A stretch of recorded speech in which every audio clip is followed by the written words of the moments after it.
তো hello' guys নমস্কাৰ অসমবাসী ৰাইজলৈ আৰু আপোনালোকৰ আগতে স্কিমত ভিডিঅ' এটা দি দিছোঁ সেইটো চাই লওক। কোন হে তহঁত লাৰা জুবিন মৰিলে বুলি ষ্টেটাছ লগাই দিছে। মৰক নাই, মৰিব দে না তাক চুট মাৰা নাপ খেলা। ইমান ঘবনি ইমান মতলবী মানুহ গেলা মৰিবই ন। তই কোন হয় কেলা তই ইয়াত আহি কিনে ইমান সেনেকুৱা কৰিবলৈ হা? এনেকুৱা দম দিছে যে তই জুবিন দাক। আৰু গাইজ আৰু এটা ভিডিঅ' দিছোঁ স্কিমত চাই লওক। क्यों बेया पाओ जुबिन गार्ग को?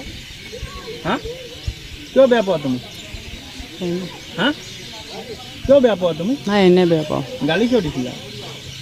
কথা শুনে ভাল নালাগে তো भूल हो আৰু এটা কথা, জুবিন দা যিয়ে হওক মতলবী হওক যিয়ে হওক ঠিক আছে, জুবিন দা আমাৰ কাৰণে ভগৱান, সদায় ভগৱান হৈ আছিলে, সদায় ভগৱান হৈ থাকিব আৰু সদায় অমৰ হৈ থাকিব ঠিক আছে।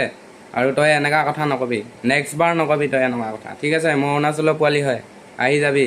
আৰু গাইজ ভিডিঅ'টো ইমানে শ্বেয়াৰ কৰক যে এই ছেকেণ্ড ভিডিঅ'টোত যেনেকৈ দেখাইছিলোঁ ন, এই ল'ৰাটোক যেনেকৈ এৰেষ্ট কৰিছে নহয় তাকো এৰেষ্ট কৰক।